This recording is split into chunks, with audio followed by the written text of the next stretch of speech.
Это новости экономики на Якутия-24, в студии Иван Лазаренко. С начала 2019 года только 3,5 тысячи граждан предпенсионного возраста фактически приступили к повышению квалификации в рамках спецпрограммы профессионального обучения для предпенсионеров. Всего же заключенные на сегодняшний день договоры предусматривают обучение 7,5 тысяч граждан, сообщили в Минтруде. Темпы вовлечения предпенсионеров в программу переобучения недостаточны, признал министр труда и соцзащиты Максим Топилин. Пока темпы вхождения в программу, кассовые расходы, вовлечение населения в программу переобучения предпенсионеров недостаточны, сказал Топилин. Глава Минтруда призвал регионы до 1 июля выйти на половину освоения средств и вовлечения людей в эту работу. Власти рассчитывают, что ежегодно переобучение будут проходить 75 тысяч предпенсионеров. Тем временем аналитики пришли к выводу, что в России не хватает порядка 2,7 миллиона рабочих мест. По данным Росстата, количество россиян трудоспособного возраста составляет порядка 75,7 миллиона человек. Из них более 3,5 миллионов, а это 5%, не имеют работы. При этом предприятиям регионов требуется 967 тысяч сотрудников, что соответствует 1,3% от численности трудоспособного населения. В случае замещения всех существующих вакансий количество безработных в России сократилось бы с 5 до 3,5%, но все равно осталось бы на уровне 2,7 миллиона человек. Влияние организаций на природу зачастую несоизмеримо с начисляемыми суммами штрафов и платежей за вред и негативное воздействие на окружающую среду. Об этом Российский союз промышленников и предпринимателей заявил в письме, отправленном в Министерство финансов.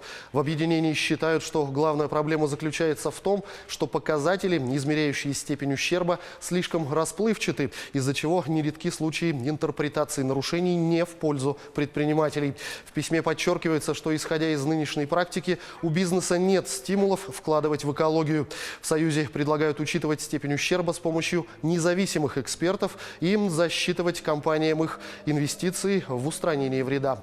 Плата за негативное воздействие на окружающую среду взимается за вредные выбросы в атмосферу и водные объекты, а также за захоронение отходов производства. В 2018 году бизнес перечислил в казну более 13 миллиардов рублей платы и еще почти 2 миллиарда по искам о возмещении вреда экологии. Более 560 конкурсантов из 65 регионов России принимают участие в отборочном этапе 7-го национального чемпионата «Молодые профессионалы», который стартовал 15 апреля в Якутске и Мирном. Чемпионат проходит по 17 компетенциям, связанным с IT, промышленностью, ювелирным делом и дизайном.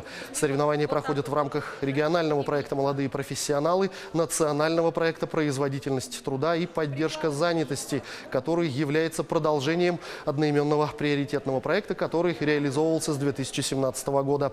Ключевая цель нацпроекта – ускорение роста производительности труда на средних и крупных предприятиях базовых несырьевых отраслей экономики до 5% в год к 2004 году против 1,5% в 2018 году.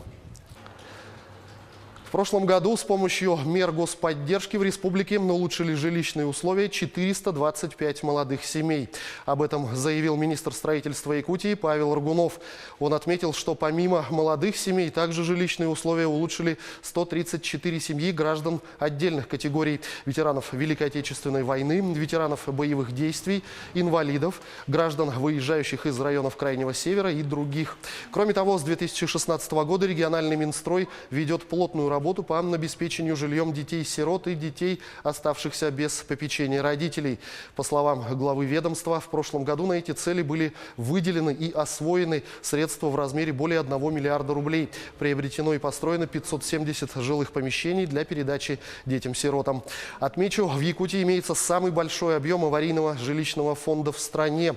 До 1 января 2017 года признаны аварийными 5386 многоквартирных домов, где проживают более 61 тысячи человек. Для решения этой проблемы в рамках нацпроекта «Жилье и городская среда» с 2019 по 2024 годы предусмотрено 61 миллиард рублей. На этот год выделены 5 миллиардов рублей.